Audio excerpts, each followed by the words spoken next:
If you're a fan of Discworld, but you like your protagonist to be a little less skittish than Rincewind and a little more female, then today's book just might be for you. Today I'll be reviewing Equal Rites by Terry Pratchett. Welcome to Spencer Reads Everything. I'm your host, Spencer Duncan, and I will be reviewing the third book in the Discworld series, Equal Rites. This is the first book that does not have Rincewind as the main protagonist, and it introduces a whole new and incredibly important sub-series within the Discworld series, and that would be the witches. Now, I say that as a plural because in the bulk of their stories there are going to be multiple witches. However, in this first book, there's actually really only one witch that we need to know about, and that is going to be Granny Weatherwax, one of my favorite characters in all of the Discbook world. This book actually starts out with one of the best beginnings of any Discworld book, in which it outlines that the eighth son of an eighth son would be an incredibly powerful wizard. And so, at the beginning of this book, there is an individual attempting to find the eighth son of an eighth son so that he can give him his staff, and after he does that, he discovers that the eighth son of the eighth son is actually a daughter, therefore completely undermining his efforts at finding someone to replace him as a powerful wizard, and starting us on a whole new journey of this daughter wanting to become a wizard, which is a problem in the Discworld because it is well known in the Discworld that men are wizards and women are witches, and that's just the end of it. There's no discussion. Except that is the whole point of this book, is to have an exploration into that dichotomy. The eighth son of the eighth son, which actually turns out to be a daughter, is Escarina Smith, and she is mentored by Granny Weatherwax. And Granny Weatherwax is the epitome of the witches in all of the series, and she's probably the most important, although we will definitely encounter more in later witch-related novels. Granny Weatherwax, like I said, is one of my favorite characters. She is a capable witch. There's nothing about her witch's abilities in question.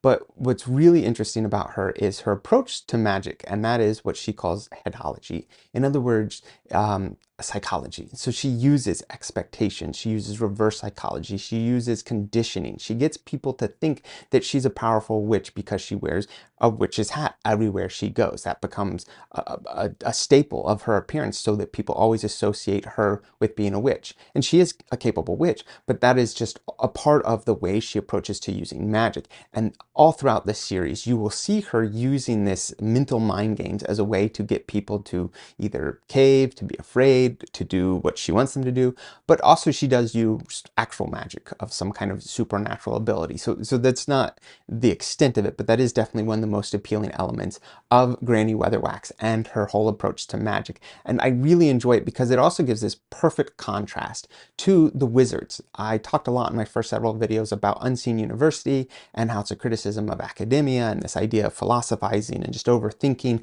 what we should do with magic and how we should use magic. And Granny Weatherwax, on the other hand, is this very humble person that lives in the outskirts of some town. Actually, the name of that town is Badass, and it's meant to be humorous to use such a silly name and to show that she is in the middle of nowhere in contrast to Unseen University, which is in the middle of Ankh-Morpork in a bustling urban area. Granny Weatherwax has her approach to magic, but Escarina Smith, her granddaughter, the one that she is mentoring, the eighth son of an eighth son, is committed to becoming specifically a wizard. So the two of them make their way to Ankh-Morpork and to Unseen University with the expectation of getting Escarina Smith admitted to Unseen University despite everyone's opposition to it. And so that takes up the bulk of the novel, is their efforts at getting her admitted and accepted among wizards. This book has generally been much better received than the first two books in the series. I actually really enjoyed Color of Magic and The Light Fantastic. I enjoy Rincewind as a protagonist, and he shows up in more books, so I think it's valuable that I don't dislike him as much as other people.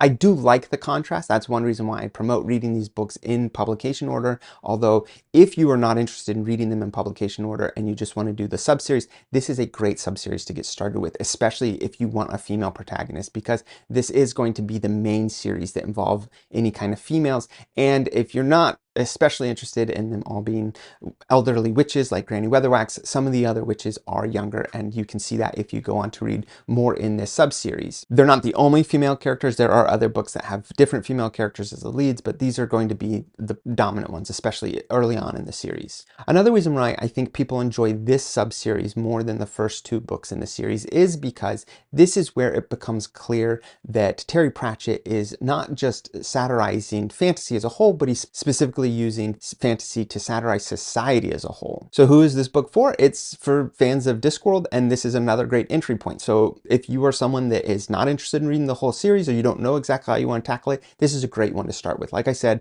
The Witches are a fan favorite. This and probably City Watch are probably the top 2 fan favorites, so I would consider this to be a pretty good one to get started on. And I think that it's really valuable that it starts us in a completely different part of Discworld, and our approach to Discworld is very different from what we see in the first 2 novels in the series. Who wouldn't I say it's for? Well, it's going to be the same criticism for anyone that has a problem with Discworld as a whole.